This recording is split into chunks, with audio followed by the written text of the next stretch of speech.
এই কোনটা দিছে? এদিকে আসো। কোনটা? এডুকেশনে কমার্সে আর সেকেন্ড গ্রুপে পিডিএফ দিছো? আচ্ছা। হ্যালো এভরিওয়ান, আসসালামু আলাইকুম। সো আশা করি প্রত্যেকে ভালো আছে, সুস্থ আছে। আমাদের ধারাবাহিক যে ক্লাসগুলো হচ্ছে ডিসিউর জন্য, ঢাকা সেন্ট্রাল বিশ্ববিদ্যালয়ের জন্য। সো আজকে হচ্ছে আমার 2 নম্বর ক্লাস। এর আগে তোমাদের হিসাব বিজ্ঞান আরো 2টা ক্লাস হয়েছে, আমারটা নিয়ে আজকেরটা নিয়ে 4টা, ঠিক আছে? তার মানে তোমাদের হচ্ছে যাতে প্রিপারেশনটা এ টু জেড ক্লিয়ার হয়ে যায় এবং তোমরা যাতে ডিসিউর পরীক্ষার আগে নিজেকে সুন্দরভাবে তৈরি করতে পারো, এই জন্যই আমাদের এই ক্লাসগুলো। তো অবশ্যই ক্লাসগুলো করতে হবে এবং হচ্ছে ক্লাসগুলো বন্ধুদের মাঝে শেয়ার করতে হবে যাতে প্রত্যেকেই ক্লাস করে উপকৃত হতে পারে। তো আমি শুরুতেই হচ্ছে ক্লাসটি শেয়ার করে দিচ্ছি। তোমরা যারা যারা যুক্ত হয়েছে সবাইকে ওয়েলকাম করছি আজকের হিসাব বিজ্ঞান ক্লাসে। আর আমরা এমন ভাবে পড়াবো যাতে করে তোমাদের কনসেপ্ট ক্লিয়ার হবে এবং সম্ভাব্য কতভাবে তোমাদের সময় কোশ্চেনগুলো আসতে পারে এটা সুন্দর করে ক্লিয়ার করে দিব। আর তোমরা জানো যে বিশ্ববিদ্যালয়ের পরীক্ষাগুলোতে ভালো করতে হইলে তোমাকে কিন্তু অবশ্যই কিছু স্ট্র্যাটেজিক ওয়েতে প্রিপারেশনটা নিতে হবে। কিছু ম্যাথ আছে, যেমন ক্যালকুলাস স্যার আমরা এখনো অনেকেই আছে যারা হচ্ছে কোশ্চেন সলভ করতে পারি না, ক্যালকুলাস স্যার ম্যাথ সলভ করতে পারি না, তাদের অবশ্যই অবশ্যই এখন থেকে ক্যালকুলাস স্যারে কিভাবে ম্যাথ সলভ করতে হয় আমি জানি। এখন প্রিপারেশন গুছানো সবার, বাট তুমি যদি এখন ট্রাই না করো, এখনো প্র্যাকটিস না করো, তাহলে পরীক্ষার হলে গিয়ে একটা ভয় কাজ করবে এবং তুমি পারবে না। হ্যাঁ, আমি টেলিগ্রাম গ্রুপে হচ্ছে লিংকটা দিয়ে দিছি, সবাইকে যুক্ত হওয়ার জন্য বলতেছি। তোমরা যারা যারা যুক্ত হইছো সবাইকে আবার ওয়েলকাম করছি আজকের হিসাব বিজ্ঞান ক্লাসে। প্রত্যেকেই লাইভটি শেয়ার করে দেবো। পিডিএফ পেতে হলে অবশ্যই লাইভ শেয়ার করতে হবে। সবাই দ্রুত যুক্ত হয়ে যায়। হ্যাঁ,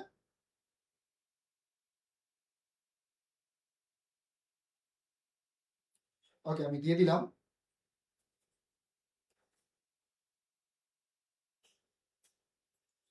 ওকে, ডান। আর এখানেও তোমরা শেয়ার গুলো করে দাও। হ্যাঁ,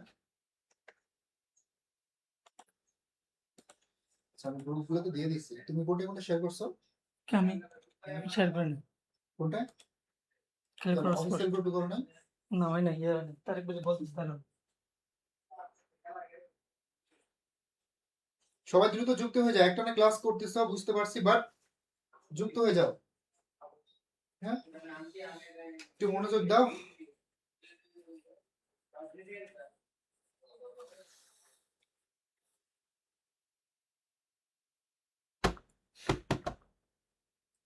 ওকে, আচ্ছা, সবকিছু ঠিকঠাক তো? দেখো, এখন হচ্ছে তুমি কিন্তু স্পেসিফিক টপিক পড়বে না। এখন তোমার কাজ হচ্ছে বিগত সালের প্রশ্ন সলভ করা। বিগত সালে যত টাইপের প্রশ্ন আছে এই প্রশ্নগুলো এখন সলভ করতে হবে। হ্যাঁ, এই প্রশ্নগুলো এখন বেশি বেশি সলভ করতে হবে। আমাদের সাথে রফিক মিয়া যুক্ত হয়েছে, ওয়ালাইকুম আসসালাম। আর আরেকটা বিষয় জোর দিতে হবে, সেটা হচ্ছে ম্যাথ সলভ করতে হবে বেশি বেশি। কনফিউশন যে প্রশ্নগুলো আছে এই প্রশ্নগুলো এক জায়গায় রাখতে হবে, এক জায়গায় রাখবা এবং এই কনফিউশন কোশ্চেনগুলো বারবার দেখবা। যেমন কনফিউশন প্রশ্ন আমরা কোথায় ভুল করে থাকি, এই জিনিসটা আইডেন্টিফাই করতে হবে। আর যেই জায়গায় আমরা ভুল করে একটা টিচার, মনে করো তোমার হচ্ছে 30টা, যদি 35টা এমসিকিউ আসে বা 30টা এমসিকিউ আসে, এর মধ্যে 5টা এমসিকিউ এমন দিবে যেগুলো ভুল করার পসিবিলিটি আছে। যেটা আমি প্রত্যেক ক্লাসে 2টা 3টা প্রশ্ন দেখাই যে তুমি এখানে ভুল করতে পারো, এবং সবাই ভুল করে। একটু আগে তোমাদের ছোট ভাই বোনদের ক্লাস নিলাম, জুনিয়র যারা এসএসসি 26, সো ওদের একটা প্রশ্ন দিছি যে মালিকের সুনাম এটা কোন ধরনের সম্পদ? স্থায়ী সম্পদ, নাকি অস্পর্শনীয় সম্পদ, নাকি হচ্ছে তোমার ভুয়া সম্পদ, না প্রাপ্ত কাল্পনিক সম্পদ, অথবা কোনোটিই নয়? তোরা অনেক সবাই অস্পর্শনীয় সম্পদ আনসার করছে। তার মানে তোমাকে এমন কিছু প্রশ্ন দিবে যেগুলো তুমি ভুল করবা।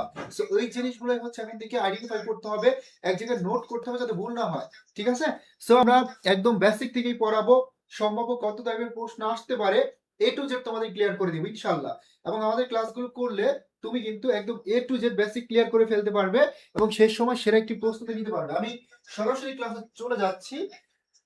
সো দেখো, প্রথমে আমরা আজকে 25 থেকে প্রশ্ন সলভ করব। এখানে যে কোশ্চেনটা দেখতে পাচ্ছি এটা কিন্তু হচ্ছে আর্থিক বিশ্লেষণের একটা প্রশ্ন, এবং এই টাইপের কোশ্চেন আসার সম্ভাবনা 99% না 100%, 99% না দিয়ে বললাম 100%। তার মানে এই টাইপের কোশ্চেন গুলো কিন্তু আসবেই পরীক্ষায়, খুবই গুরুত্বপূর্ণ। আর এই প্রশ্নগুলো তুমি যদি সলভ করো ধারাবাহিক ভাবে, দেখবে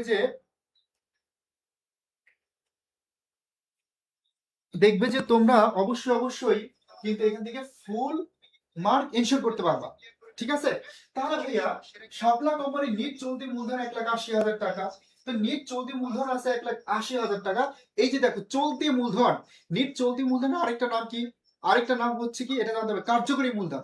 এখন এখানে আসছে নিট চলতি মূলধন, তোমাদের সময় আসবে কার্যকরী মূলধন। তাহলে কি, তার মানে চলতি মূলধনের পাশাপাশি কার্যকরী মূলধন, এই বিকল্প নামটা আমাদের জানতে হবে। এই বিকল্প নামটা জানলে তাহলে কিন্তু তুমি ভালো করতে পারবা। দেখো চলতি অনুপাত আছে 3:2, তার মানে চলতি অনুপাতের সূত্র কি? চলতি সম্পদ ডিভাইডেড চলতি দায়। তার মানে ভাইয়া এখানে 3 হচ্ছে চলতি সম্পদ আর 2 হচ্ছে কি চলতি দায়। আমি যেই কোশ্চেনগুলো সলভ করাবো ডিরেক্টলি কোশ্চেন কমন চলে আসবে, দেখবা, trust me, directly question common চলে আসবে ইনশাআল্লাহ। ডিরেক্টলি না আসলেও দেখবা যে এই টাইপের কোশ্চেনগুলো আসবে, ইনডিরেক্টলি চলে আসবে। এই জন্য তোমার কিন্তু অবশ্যই এই প্রশ্নগুলো একটু বেশি বেশি সলভ করতে হবে, যাতে করে আমাদের কনসেপ্ট ক্লিয়ার থাকে, পরীক্ষার হলে গিয়ে আমরা অল্প সময়ের মধ্যে কনফিডেন্টলি কোশ্চেনটা সলভ করতে পারি। তাহলে দেখো এখানে টাকার অ্যামাউন্ট দেওয়া আছে কত? 1,80,000।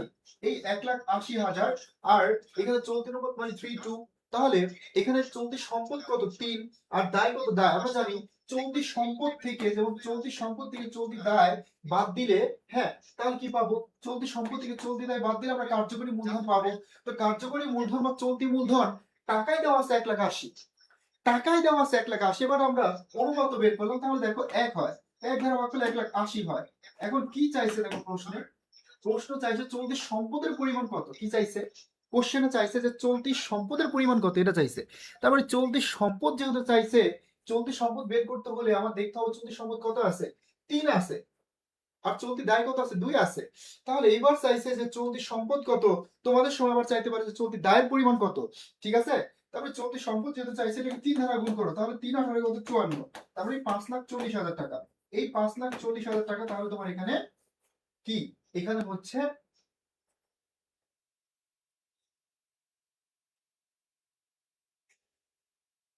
5,40,000 টাকা এখানে চলতি সম্পদ। যেহেতু অপশনে নাই, তার মানে অপশনে কারেন্ট অ্যান্সার নাই। ঠিক আছে, অপশনে তাহলে এখানে কারেন্ট অ্যান্সার ছিল না। আমরা আমরা যেটা অলরেডি হচ্ছে বুঝতে পারলাম যে অপশনে তাহলে কি কারেন্ট অ্যান্সার নাই, অপশনে তাহলে কারেন্ট অ্যান্সার নাই। ক্লিয়ার? অপশনে কি তাহলে কারেন্ট অ্যান্সার এখানে নাই, বুঝতে পারছি? ওকে। তো যদি বলতো চলতি দায়ের পরিমাণ কত, তাহলে কি করতে হতো? 2 দ্বারা গুণ করতে হতো। তাহলে দেখো এই যে 1,80,000, এটাকে আমরা গুণ করতাম 2 দ্বারা। কত দ্বারা? 2 দ্বারা। 2 দ্বারা গুণ করলে 8 8 আর 2 36, তার মানে 3,60,000 টাকা। এই 3,60,000 টাকা হতো, তাহলে কি হতো? 3,60,000 টাকা। বুঝতে পারছি, তাহলে 3,60,000 টাকা হতো। তার মানে ভাইয়া এই যে দেখো আলটিমেটলি 5,40,000 থেকে যদি আমি 3,60,000 বাদ দিই, 3,60,000 বাদ দিলে 1,80,000, 1,80,000 টাকা। এটাই দেওয়া ছিল, এখান থেকে আমরা চলতি সম্পদটা বের করছি। তার মানে এখানে 2 ধরনের প্রশ্ন আসতে পারে। কয় ধরনের? 2 ধরনের। নাম্বার 1 এখানে চাইতে পারে চলতি সম্পদ, আবার নাম্বার 2 চাইতে পারে চলতি দায়ের পরিমাণ কত, এই জিনিসটা চাইতে পারে। তাহলে এই 2 টাইপের কোশ্চেন এখান থেকে আসার সম্ভাবনা অনেক বেশি। ওকে, নেক্সট কোশ্চেন। অনুপার্জিত আয়ের সমন্বয় দাখিলা। আমি এর আগে বলছি ভাইয়া, এটা তুমি 3 স্টার কেন 5 স্টার দিতে পারো।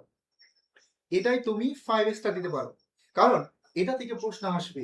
হ্যাঁ, এটা তুমি 5 স্টার দিতে পারো, কারণ এটা থেকে প্রশ্ন আসবে।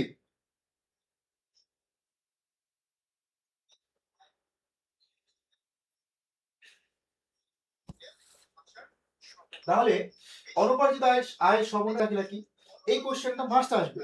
তো দেখো অনুপার্জিত আয় এটা একটা দায়। অনুপার্জিত আয় পুরোটা মিলে কি হয়? অনুপার্জিত আয় পুরোটা মিলে হয় একটা দায়। ঠিক আছে, অনুপার্জিত পুরোটা মিলে হয় একটা দায়। বুঝতে পারছি? তাহলে দেখো ভাইয়া, আমরা জানি সমন্বয় দাখিলা জিনিসটা কি?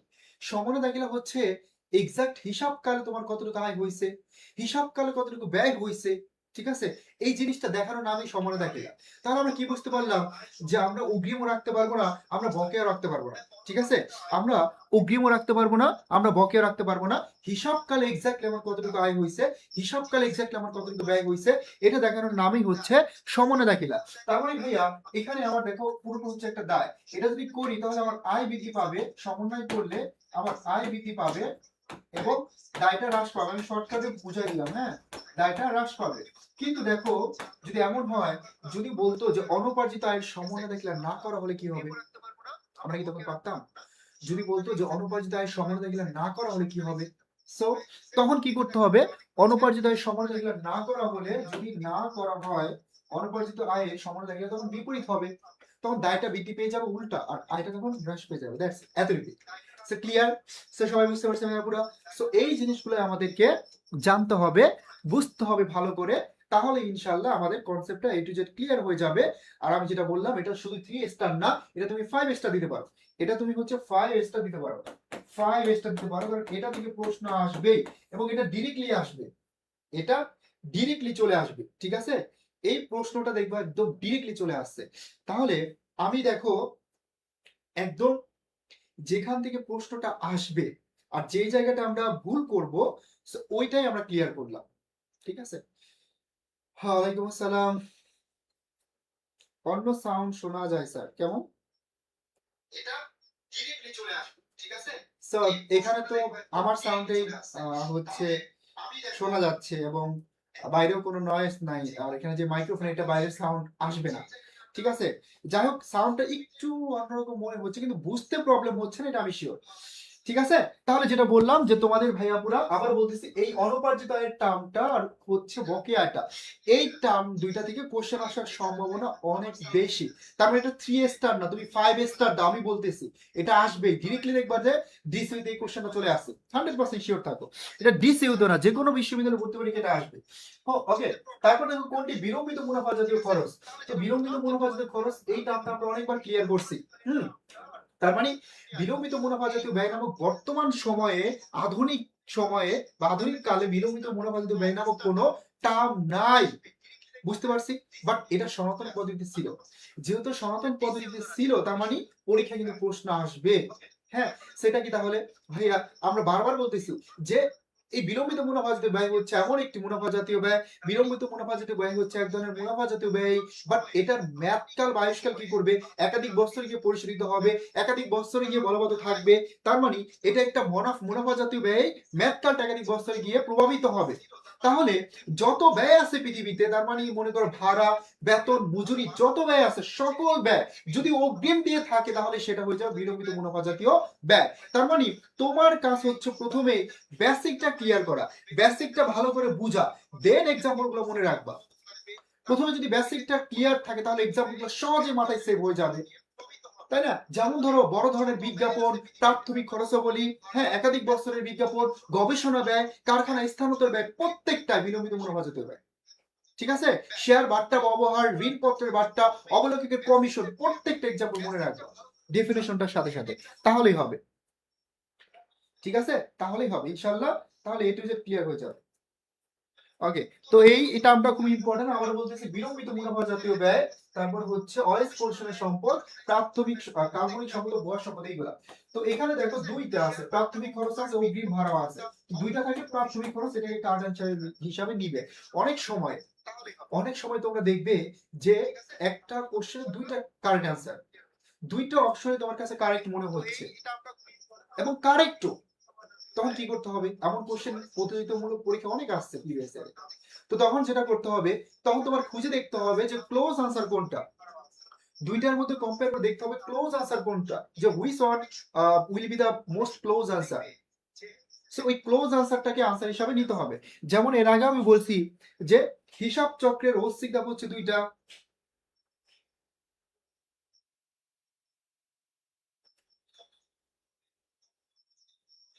আচ্ছা আচ্ছা, সাউন্ডটা প্রবলেম যেহেতু হচ্ছে, আমি ঠিক করে ট্রাই করতেছি। সবাই একটু অপেক্ষা করো, আমি হচ্ছে এখন এই বলে দেন ঠিক করতেছি। হ্যাঁ, একটু ওয়েট করে।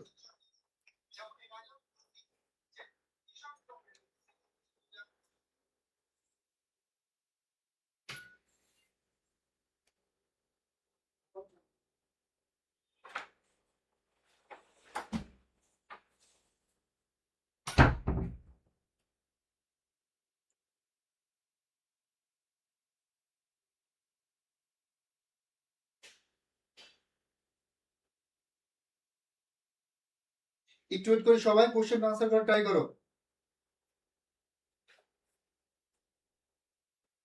কোশ্চেনটা আনসার করো। এটা যেহেতু হচ্ছে প্রাথমিক খরচ, এটা ক্লিয়ার, এটা ক্লিয়ার হলে আমরা পরবর্তী কোশ্চেনে চলে যাচ্ছি। তোমরা একটু আনসার করার ট্রাই করো, এই প্রশ্নটা সবাই আনসার করার ট্রাই করো, সাউন্ডটা এখন ঠিক হয়ে যাবে। হ্যাঁ,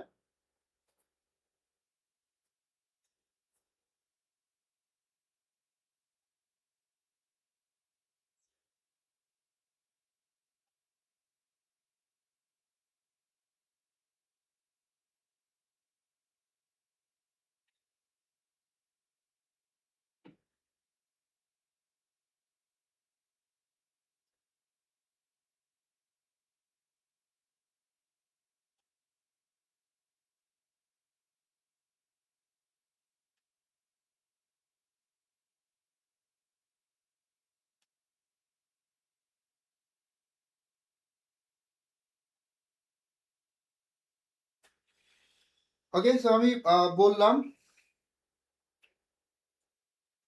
ঠিক করে দিবে এখনই, সমস্যা নাই, তোমরা ক্লাস করতে থাকো। হ্যাঁ,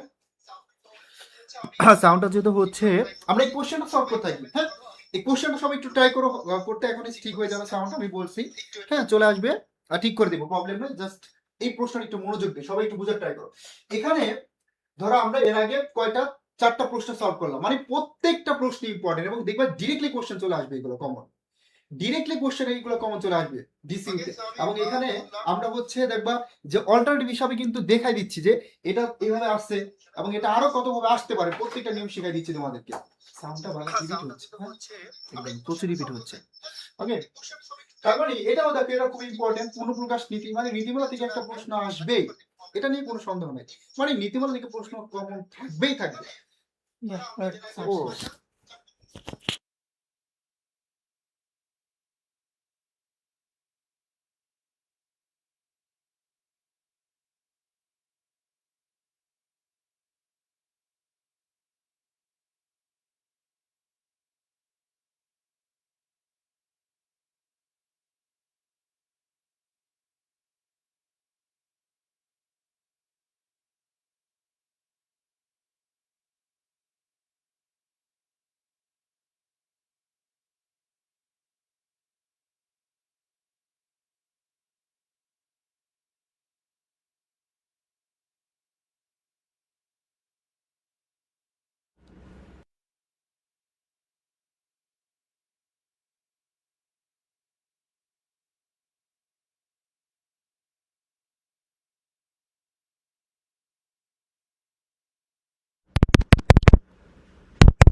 ডান।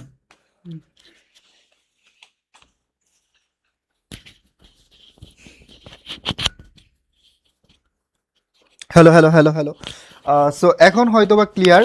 সো তারপর আমাকে একটু বলো সব কিছু ক্লিয়ার কিনা, ঠিকঠাক শুনতে পাচ্ছ কিনা বলো তো, এখন ক্লিয়ার কিনা, এখন ক্লিয়ার কিনা, সাউন্ড শোনা যাচ্ছে না, এখন ক্লিয়ার আশা করি। তো দেখো, এইগুলো আমরা ট্রিক্স দিয়ে শিখবো।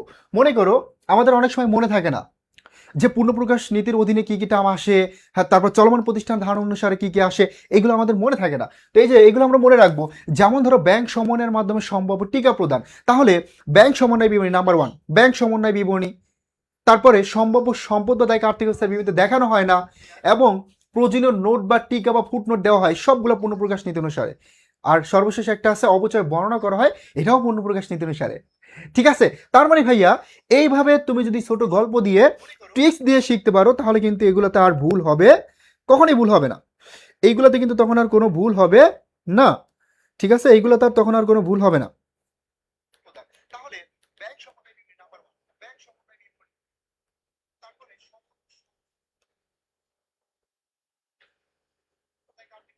দেখানো হয় না, এবং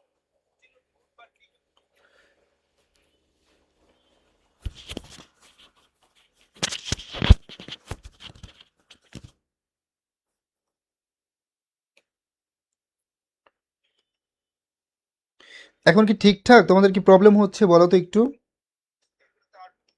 এখন কি কোনো প্রবলেম হচ্ছে?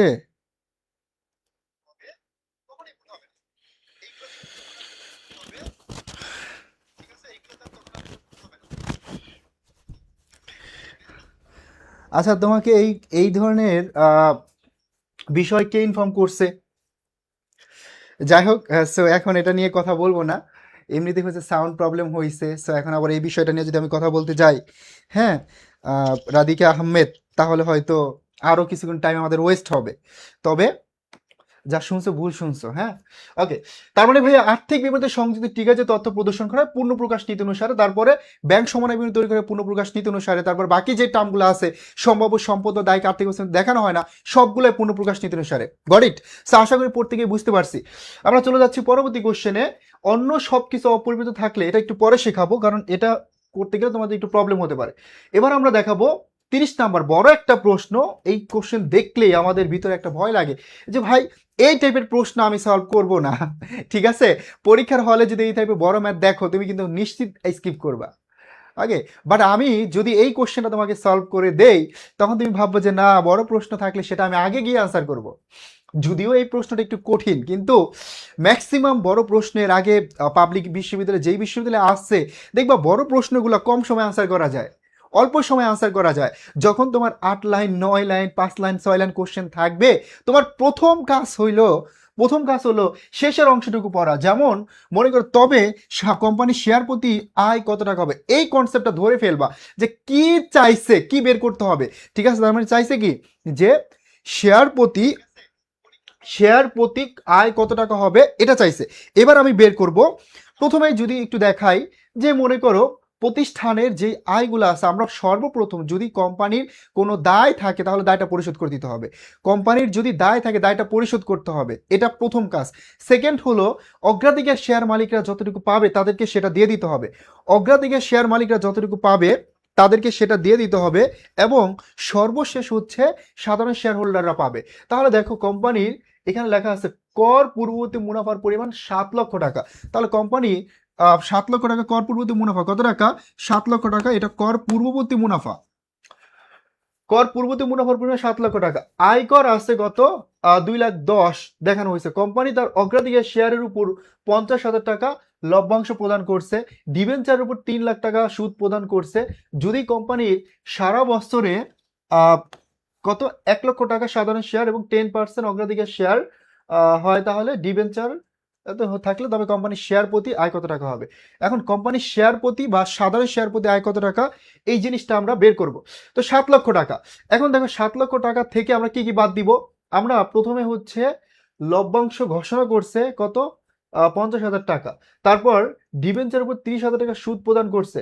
যদি কোম্পানি সারা বছরে 1 লাখ টাকা সাধারণ শেয়ার, 10% অগ্রাধিকার শেয়ার, তাহলে 10% কি অগ্রাধিকার শেয়ার, এটা বলছে। অগ্রাধিকার শেয়ারের মূলধন কত, এই অ্যামাউন্টটা কিন্তু এখানে এক্স্যাক্টলি দেওয়া নাই। হ্যাঁ, অগ্রাধিকার শেয়ারে তো এটা আমাদের হচ্ছে একটু কনফিউশন হয়ে যাবে। 15% হচ্ছে ডিবেঞ্চার। তার মানে এখানে হচ্ছে আমাদের কিন্তু তোমার যেহেতু হচ্ছে অগ্রাধিকার শেয়ারের অ্যামাউন্টটা একটু মনে হচ্ছে যে গরমিল আছে, তো এটা আমাদের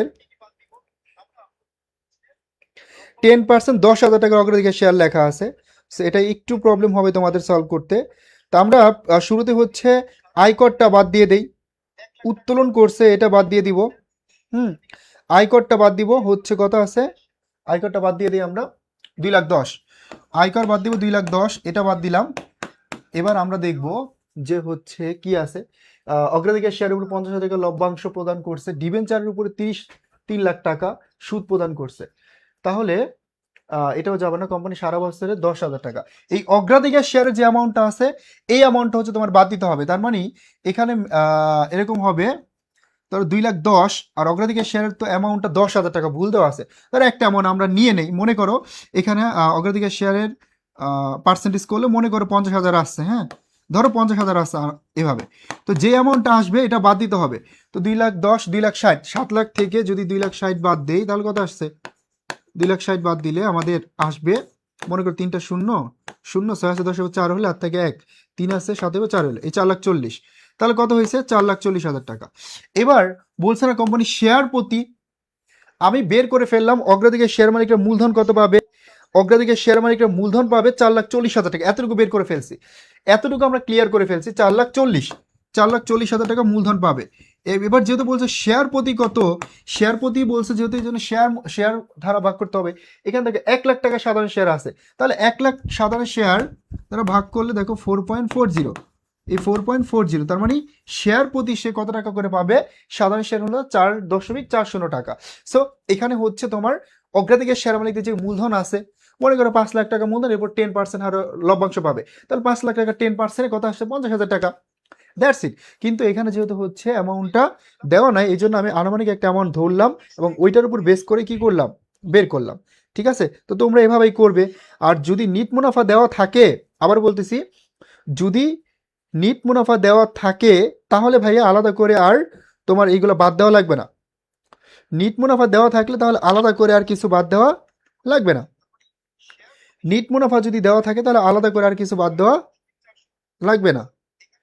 নিট মুনাফা থাকলে আলাদা করে আর কিছু বাদ দেওয়া লাগবে না। ঠিক আছে, ওকে।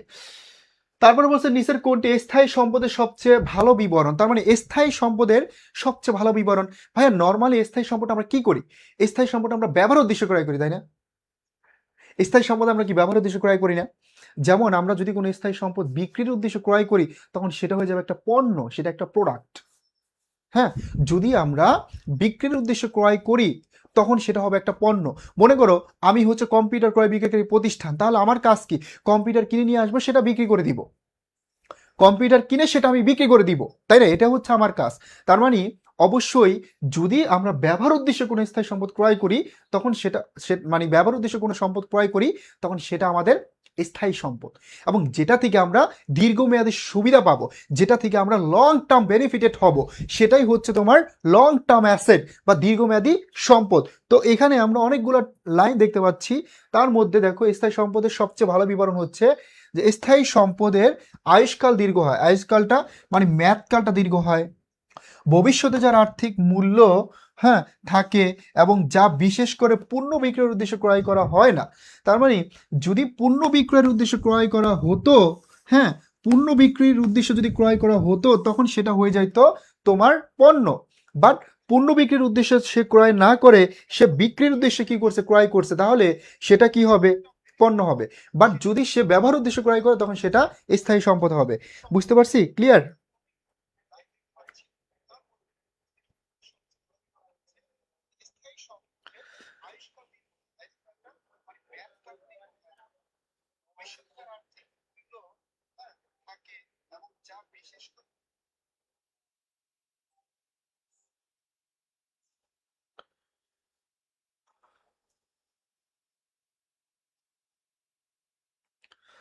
ঠিক আছে, এই যে দেখো গ্রুপে এতগুলা মেম্বার, তোমাদের সামনে এই যে যে সুযোগটা এখন, এই সুযোগটা তো যদি তোমরা কাজে না লাগাও, এই মানে দিন শেষে তুমি যদি নিজে ইফোর্ট না দাও, নিজে যদি চেষ্টা না করো, তাহলে তুমি কিভাবে চান্স পাবে বলো? এখন তোমার হাতে যে সুযোগটা আছে এই সুযোগটা যদি তুমি কাজে লাগাতে চাও তাহলে অবশ্যই পড়াশোনা করতে হবে। মানে অ্যাটলিস্ট তুমি যদি ভাবো যে আমার সব ক্লিয়ার, ডিসইউ 7 কলেজ এইগুলাতে যে কোশ্চেন হবে এইগুলাতে আমি এমনি ভালো করব, ভাই এই ধরনের মন মানসিকতা যদি থাকে তোমার, তাহলে জীবনে ভালো করা পসিবল না। ঠিক আছে, এখনো টাইম আছে, পড়াশোনা করো, সিরিয়াস হও। হ্যাঁ, স্বপ্ন যদি পূরণ করতে চাও, আর আমরাও যদি হচ্ছে দেখি তোমাদের রেসপন্স নাই, সেক্ষেত্রে আমরাও ক্লাস অফ করে দিব, তোমাদের জন্য ফ্রিতে দিচ্ছি। তার মানে ফ্রিতে যদি দেওয়া হয় তাহলে সবাই ওইটা নিয়ে অনেক বেশি অবহেলা করে। এখন ফ্রিতে যদি আমি ওই যে বলি না, ফ্রিতে যদি হচ্ছে গোল্ডেনও দেওয়া হয়, হ্যাঁ, সোনাও দেওয়া হয়, তাহলে সেটার কোনো মূল্য নাই।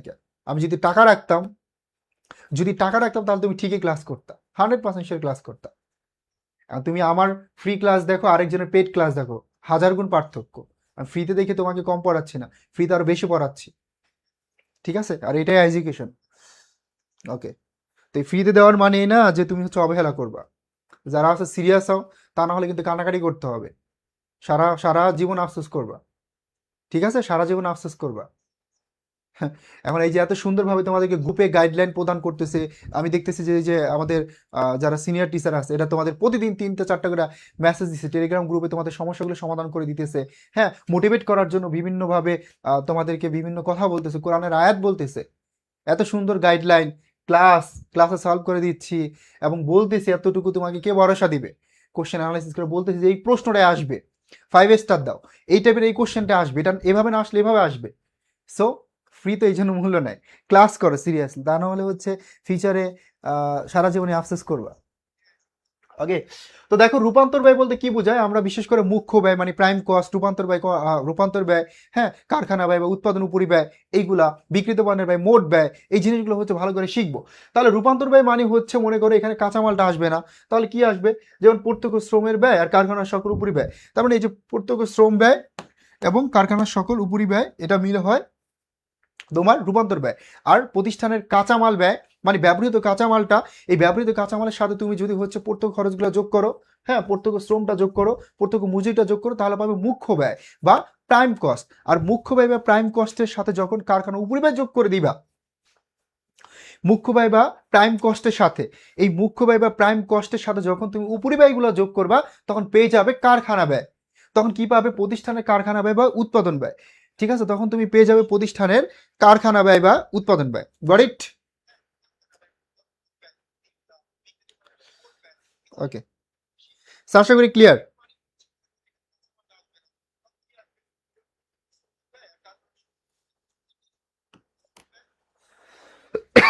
ওকে, তারপর আমরা একটা অবচয়ের ম্যাথ দেখব, লাভ ক্ষতি। সো এই টাইপের একটা কোশ্চেন আসার সম্ভাবনা অনেক বেশি। হ্যাঁ, এই টাইপের একটা প্রশ্ন তোমাদের আসতে পারে। তো দেখো, লাভ ক্ষতি বের করার সূত্র, লাভ বা ক্ষতি, লাভ বা ক্ষতি, লাভ ক্ষতি আমরা কিভাবে বের করব? যেমন লাভ ক্ষতি বের করার সূত্র হচ্ছে বিক্রয় মূল্য মাইনাস বই মূল্য, বিক্রয় মূল্য মাইনাস বই মূল্য। লাভ ক্ষতি বের করার সূত্র হচ্ছে বিক্রয় মূল্য মাইনাস বই মূল্য। এখন দেখো তো বিক্রয় মূল্য কত আছে, 5 লাখ এত টাকা একটি অফিস সরঞ্জাম ক্রয় করে, যার 10 বছর হচ্ছে আয়ুষ্কাল। আহ, আয়ুষ্কাল আনুমানিক ভগ্নাংশের মূল্য 50,000 টাকা। সরঞ্জামের ক্ষেত্রে সরল রৈখিক পদ্ধতি ব্যবহার করা হয়, গুড। বর্তমানে এই সরঞ্জামটি 3 লাখ টাকায় বিক্রি করা হয়, তাহলে লাভ ক্ষতি করো। তাহলে এই সরঞ্জামটি বিক্রি করা হচ্ছে কত টাকা? 3 লক্ষ টাকা। সরঞ্জাম বিক্রি করা হচ্ছে 3 লক্ষ টাকা। এবার আমাদের লাগবে বই মূল্য। একটু খুঁজে দেখো, এখানে খুঁজে দেখো যে বই মূল্য আছে কিনা। খুঁজে দেখো যে বই মূল্য কিন্তু এখানে নাই। হ্যাঁ, খুঁজে দেখো, এখানে কিন্তু বই মূল্য তুমি পাবে না।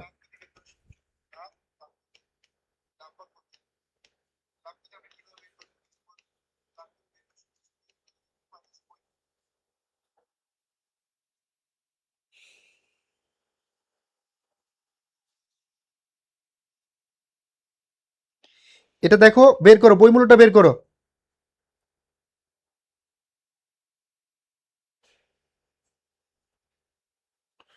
বই মূল্যটা বের করো।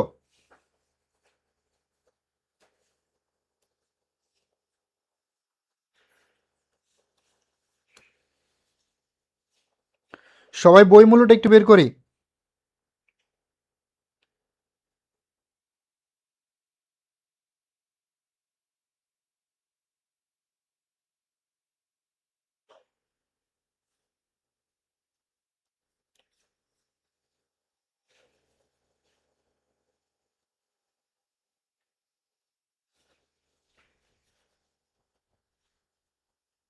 ওকে, বই মূল্যটা বের করছি।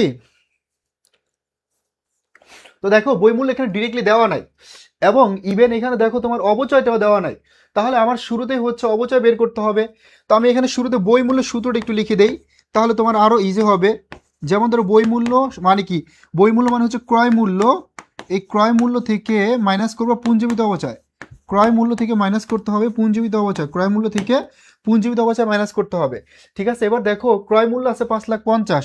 তাহলে আমি লিখলাম, এখানে লিখি, হ্যাঁ, ক্রয় মূল্য 5,50,000, এটা লিখে ফেললাম। এবার এখান থেকে মাইনাস করতে হবে পুঞ্জীবিত অবচয়। তো দেখো, পুঞ্জীবিত অবচয় কি দেওয়া আছে? দেওয়া নাই। তো আমার শুরুতে অবচয় বের করতে হবে, অবচয় দেওয়া নাই। তো অবচয় বের করার সূত্র হচ্ছে ক্রয় মূল্য 5,50,000, এখান থেকে বাদ দিতে হবে 50,000 টাকা। ম্যাথকাল, ম্যাথকাল কত দেখো তো?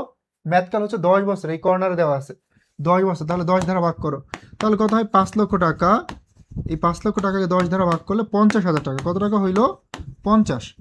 এই 50,000 টাকা হচ্ছে আমার এখানে অবচয়। এখন সে কতদিন ব্যবহার করছে? 4 বছর পূর্বে। তো 4 বছর পূর্বে যেহেতু বলছে, আমার 1 বছর অবচয় কত? 50। তাহলে 4 বছর কত হবে? 4×৫ = 2 লাখ। তার মানে ভাইয়া, এখানে আমার অবচয় হইল 2 লাখ। অবচয় কত হয়েছে? অবচয় হচ্ছে 2 লাখ, মানে পুঞ্জীবিত অবচয় 1 বছর অবচয় 50। তাহলে 4 বছর পূর্বে যেহেতু কিনছে, 4 বছরের পূর্বে যেহেতু কিনছে, মেথডটা সরল রৈখিক, তার মানে প্রতি বছর অবচয় সমান, তাই না? প্রতি বছর অবচয় সমান থাকবে, 50,000 টাকা হবে। তার মানে 4×50 কত হয়? 2 লাখ। তাহলে 2 লাখ টাকা। হ্যাঁ, এই 2 লাখ টাকা যদি আমি পুঞ্জীবিত অবচয় বাদ দেই, তাহলে কত আসছে? তাহলে আমার অবচয়যোগ্য মূল্য বাদ দেওয়ার পর 3,50,000 কত আসলো? 3,50,000। এই 3,50,000 টাকা হচ্ছে তোমার হচ্ছে পুঞ্জীবিত অবচয়। বাদ দেওয়ার পর বই মূল্যটা আমরা পেয়ে গেলাম 3,50,000। তাহলে বই মূল্য কত? 3,50,000। এই বই মূল্য 3,50,000 পাইলাম আলটিমেটলি আমার। যেহেতু বই মূল্য 3,50,000, 3,50,000 টাকার মেশিনটা আমি বিক্রি করছি 3 লাখ টাকায়। একটা মেশিনের মূল্য 3,50,000, কিন্তু আমি বিক্রি করছি 3 লাখ। তাহলে আলটিমেটলি আমার 50,000 টাকা ক্ষতি না? তাহলে 50,000 টাকা কি হয়েছে? ক্ষতি হয়েছে, বুঝতে পারছি? 50,000 টাকা তাহলে আলটিমেটলি আমার ক্ষতি হয়েছে বা লস হয়েছে। সবাই ক্লিয়ার?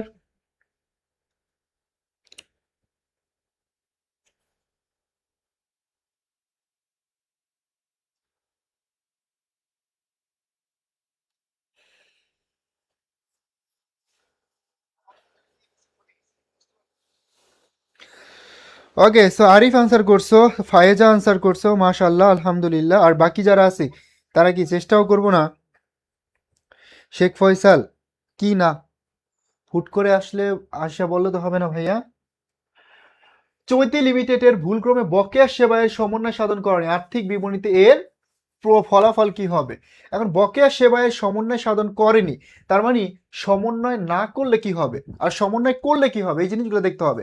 তারপরে ভাইয়া বকেয়া আয় বা বকেয়া সেবায়, বলো তো বকেয়া সেবা আয়, এই বকেয়া সেবায়, এই বকেয়া সেবায়ের, এই বকেয়া সেবায় মূলত কি একটা সম্পদ, বকেয়া সেবায় মূলত হচ্ছে একটা সম্পদ। বকেয়া সেবায় কি বলতো, এই বকেয়া সেবায় হচ্ছে একটা সম্পদ।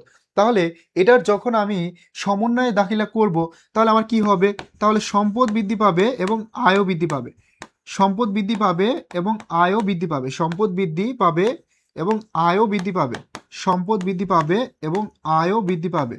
হ্যাঁ, সম্পদ বৃদ্ধি এবং আয়ও, তখন কি হবে, তখন সম্পদ বৃদ্ধি পাবে এবং আয়ও বৃদ্ধি পাবে। তো এখন বকেয়ার সমন্বয় সাধন না করা হলে কি হবে, না করা হলে তখন সম্পদ হ্রাস পাবে, আয়ও হ্রাস পাবে। তার মানে না করা হইলে আমার সম্পত্তি কম দেখাবে, যদি সম্পদ হ্রাস পাচ্ছে অপশন আমি দেখতে পাচ্ছি সম্পত্তি কম দেখানো হবে। আরও অপশন আছে, বাট সবগুলো কম্পেয়ার করে দেখবা যে কোনটা হচ্ছে তোমার মিলতেছে, কোনটা ক্লোজ, এটা দেখবা তাহলেই হয়ে যাবে। ঠিক আছে, আহসান আব্দুল্লাহ, তারপর হচ্ছে আমাদের রোহান হোসেন, অনেকে আনসার করছো, thank you very much. But বাকি যারা আছে এরা কি আনসার করবো না?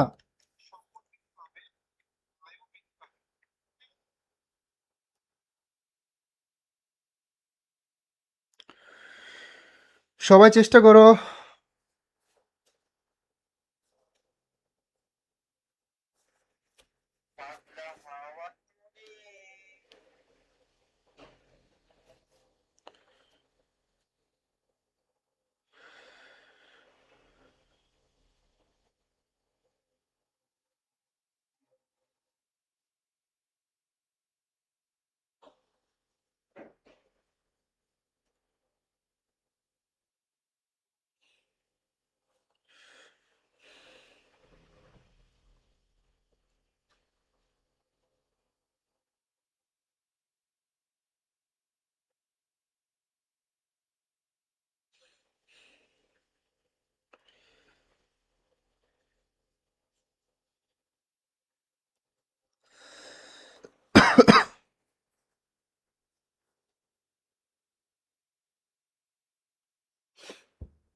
ওকে, ওকে, পরবর্তীতে দেখবো। দেখো সেকেন্ড টাইম অপটিমিস্টিক ব্যাস, যাদের স্বপ্ন, যে অনেকের স্বপ্ন আছে না যে ঢাকার মধ্যে থাকবো, জাহাঙ্গীরনগর বিশ্ববিদ্যালয়ে স্বপ্ন আছে জাবিয়ান হওয়ার, অনেকের স্বপ্ন রাবিয়ান হওয়ার, চবিয়ান হওয়ার, বিউপিয়ান হওয়ার। সো তোমাদের জন্য আমাদের second time optimistic batch. So এই ব্যাচে আমরা একদম বেসিক থেকে শুরু করতে যাচ্ছি, এবং আমাদের সেকেন্ড টাইম অপটিমিস্টিক ব্যাচ বাংলাদেশের যে কোনো প্ল্যাটফর্মের চাইতে ওয়ান অফ দ্য বেস্ট, সেরা, অলওয়েজ, সব সময়ের জন্য সেরা। কারণ এখানে যে টিচার প্যানেল আছে, হ্যাঁ, টিচার প্যানেল অনেক বেশি অভিজ্ঞ এবং তাদের আছে অসাধারণ সাফল্য, পাশাপাশি দেখবে যে তারুণ্য এবং অভিজ্ঞতার সংমিশ্রণে একদম চমৎকার টিচার প্যানেল। ঠিক আছে, তো এখানে হচ্ছে আমরা বিশেষ করে এই একটি কোর্সে যারা ভর্তি হবে তারা কিন্তু পরবর্তীতে আমাদের যে কোর্সগুলো আসবে রাবির জন্য, জাবির জন্য, এগুলো সম্পূর্ণ ফ্রিতে পাবে, এবং 7-8 মাসের একদম হিউজ একটা সার্ভিস তারা পাবে। এক্সাম ব্যাচ তো থাকবেই, হ্যাঁ, পাশাপাশি আমরা হচ্ছে রেগুলার গাইডলাইনের মধ্যে রাখবো, আমাদের রিভিশন প্ল্যানের মাধ্যমে রাখবো, সেখানে ডিটেলস দেওয়া আছে।